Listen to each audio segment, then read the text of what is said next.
right, time to talk about 2001. Not the movie, but the year and the best animated Oscar films of that time. And this was the first year they ever did it. So this is going to be the last episode of the show, unless I decide to make, I don't know, I might make some epilogue or something like that. I'm working on it.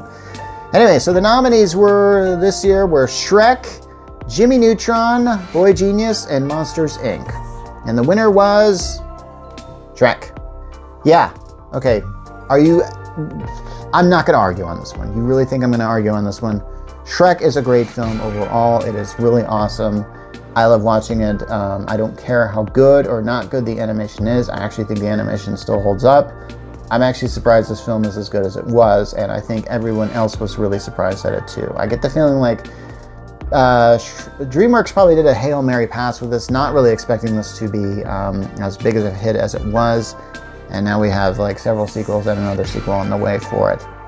The story is just brilliantly funny, as well as heartwarming and heartbreaking in several places. So I'm actually surprised at how edgy and sad sometimes this is. This feels like a film that Pixar would make, and it shows that DreamWorks was a major player in the animation world. Not so much now, but I really won't want to get into that. Sorry, Monsters, Inc., you are a great film still. I think you have a good story to tell as well. I really like the world you created, and I really love your sequel, which really got passed up for a nomination for why?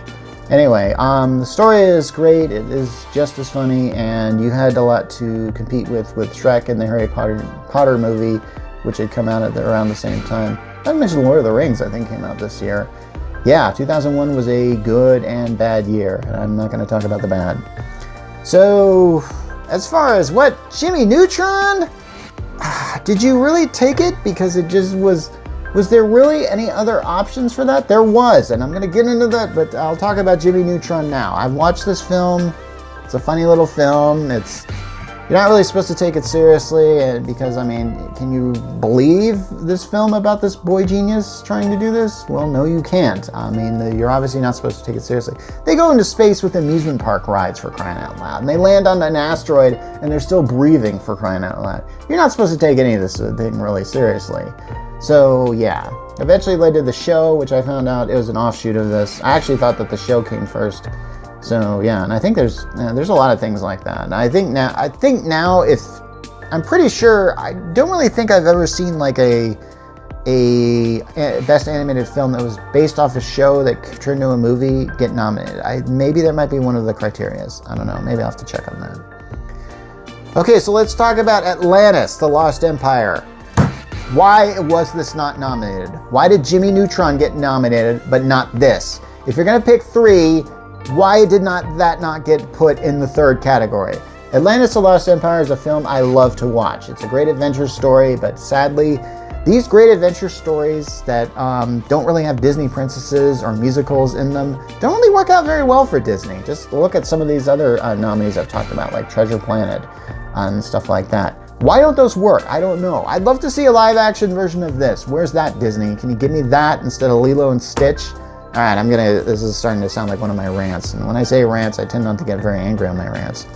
But man, I'm telling you, this was a risk for Disney to do, and I'm actually surprised they did this. Because at the time, Disney was putting out like one animated movie per year.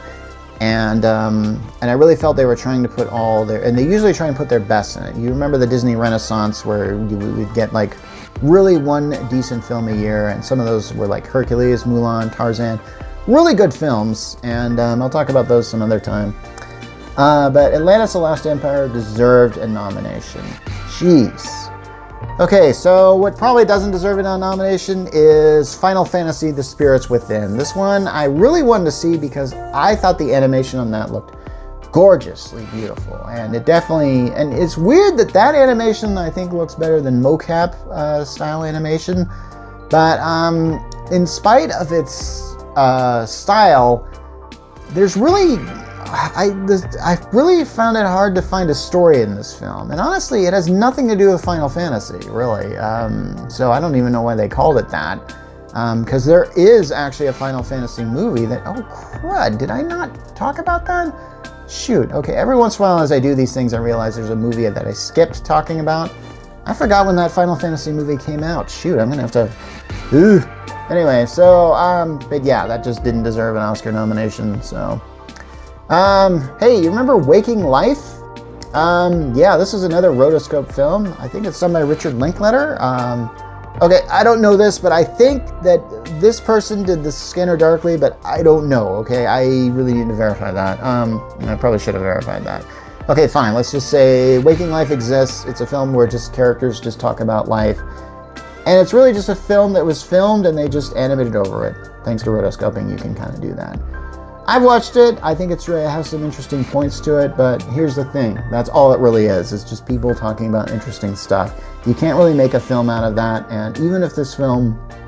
I think this film would be just as interesting if you just had the characters talk about stuff and not animate over it. Okay, 2001 was also Osmosis Jones. Remember that film? That has... I realize why that didn't get a nomination, even if they could have fit it in there. It's really a lot of live action mixed with 2D animation. It probably isn't even good enough for a nomination, really. This film isn't really that good. I mean, I've watched it a few times, but I mean, in the end, I have to say, like, yeah, it's not exactly a classic. Yeah. Same applies for a film called Monkey Bone. I think I tried to watch this film. I think I did watch this film. I think it's part like claymation, part animation style. Here's the issue I'm going to talk about. Later on in the Best Animated categories, a film called Marcel the Shell with Shoes On was nominated for Best Animated Oscar Film. And that film features an animated character in it, but it lives in its own live action world. So I don't know how that film got nominated. And yeah, it doesn't really make a lot of sense, really. So, what can I say? Anyway, so that concludes our Best Animated Film for the Oscars, because 2001 was the first year they did it.